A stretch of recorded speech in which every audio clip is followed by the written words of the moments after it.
கர்த்தர் நல்லவர், அவர் கிருபை என்றும் உள்ளது. இந்த நல்ல நாளிலேயும் கூட இந்த அரளி செடி ஆசீர்வாதம் என்கிற இந்த தலைப்பில் ஒவ்வொரு நாளும் உங்களுக்கு நேராய் வருகிற கர்த்தருடைய வார்த்தை, கர்த்தருடைய சமூகத்தில் இருந்து கொண்டு வருகிற இந்த வார்த்தை உங்களுக்கு ஆசீர்வாதமாக இருக்கும் என்று சொல்லி கர்த்தருக்குள் விசுவாசிக்கிறோம்.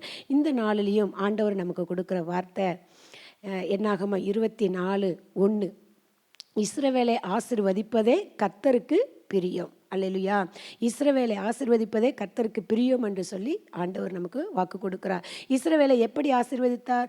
யாக்கோப்பா இருந்த அந்த யாக்கோப்பை தான் போராடி யாக்கோப்பு ஆண்டவரை பார்த்து ஜெபிக்கும் பொழுது, உன் பேர் என்னன்னு கேட்கும் பொழுது, என் பேர் யாக்கோப்புன்னு உண்மையை சொல்லும் பொழுது, அங்கே நீ இனிமே நீ இஸ்ரவேல் என்று அழைக்கப்படுவாய் அப்படின்னு சொல்லி ஆண்டவரேவும் அந்த யாக்கோப்பா இருக்கிற அந்த மனுஷனை இஸ்ரவேலாய் ஆசீர்வதிக்கிறார். இன்றைக்கும் நம்ம உலக நாடுகளில் பார்க்கும்போது இஸ்ரேல் தேசம் விசேஷமாக இருக்கிறது.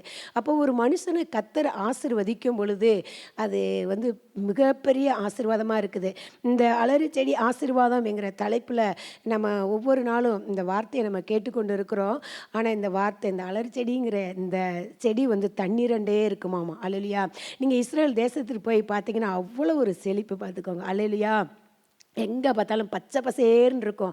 பார்த்தாலே அவ்வளோ அருமை, பனி போல் அந்த இடம். இஸ்ரேல் தேசத்துக்குள்ளே நீங்கள் போகும்போதே தெரியும், அழகாக அருமையாக இருக்கும்.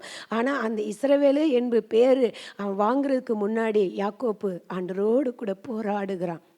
என்னை ஆசீர்வதித்தால் ஒளி உம்மை போக விட என்று சொல்லி யாக்கோப்பு ஆண்டவரை நோக்கி போராடுகிற பொழுது தான் கர்த்தரை பார்த்து கொடுக்கிறது, கர்த்தரா பார்த்து கொடுக்குற வார்த்தை தான், நீ இனிமே இஸ்ரவேல். அல்லேலூயா. இஸ்ரவேலை ஆசீர்வதிப்பதே கர்த்தருக்கு பிரியம். அல்லேலூயா. இந்த நாளில் இந்த வார்த்தை கேட்குற உங்களை ஆசீர்வதிப்பதே கர்த்தருக்கு பிரியம், எசப்பாவுக்கு பிரியம்.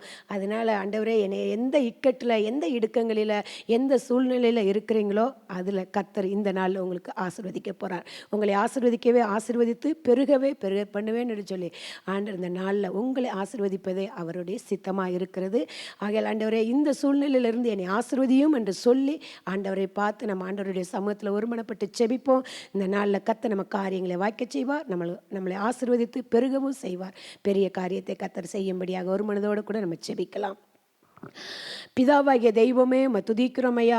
குமாரனாக இயேசு கிறிஸ்துவே துதிக்கிறோம். பரிசுத்த ஆவியானவரே உமக்கு நன்றி செலுத்துகிறோம். எங்களை தேற்றுகிற தேற்றரவாளனை எங்களுக்காக யாவையும் செய்து முடிக்கும் எங்கள் அன்பின் பரலோக பிதாவே, இந்த நாளில் நீர் சொன்ன வாக்குத்தத்தத்தின்படி ஆண்டவரே, இஸ்ரவேலை ஆசீர்வதிப்பதே கர்த்தருக்கு பிரியம். ஆண்டவரே, நீர் ரட்சிக்கப்பட்ட உம்முடைய ஜனமாகிய எங்களை ஆசீர்வதிப்பதே உமக்கு பிரியமாக இருக்கிறபடினால் நீர் எங்களை ஆசீர்வதியும் என்று சொல்லி இந்த நேரத்தில் ஒரு மனதோடு கூட நாங்கள் செபிக்கிறோம். உம்முடைய மனவாட்டியை ஆதியப்போஸ்தலர் திருச்சபையின் மக்கள் இந்த வார்த்தையை கேட்கும் பொழுது கர்த்தர் ஆசீர்வாதத்தின் கதவுகளை திறப்பீராக. இந்த வார்த்தையை கேட்கிற, இதை பார்க்குற ஆண்டவரே, ஒவ்வொருவருக்கும் ஒரு விசேஷமான ஆசீர்வாதம் கிடைக்கட்டும், எதிர்பார்த்த நன்மை கிடைக்கட்டும் என்று சொல்லி இந்த நல்ல நேரத்தில், நல்ல நாளில் நாங்கள் ஒருமனப்பட்டு செபிக்கிறோம். கர்த்தர் தாமே ஆசீர்வாதத்தின் கதவுகளை திறந்து இவர்களை பழுகவும் பெருகவும் செய்வீராக என்று சொல்லி இந்த ஜெபத்தை இயேசு இரட்சகர் நாமத்தில் ஏறெடுக்கிறோம். எங்கள் ஜெபங்களும் ஜீவனுள்ள நல்ல பிதாவே. ஆமேன், ஆமேன், ஆமேன்.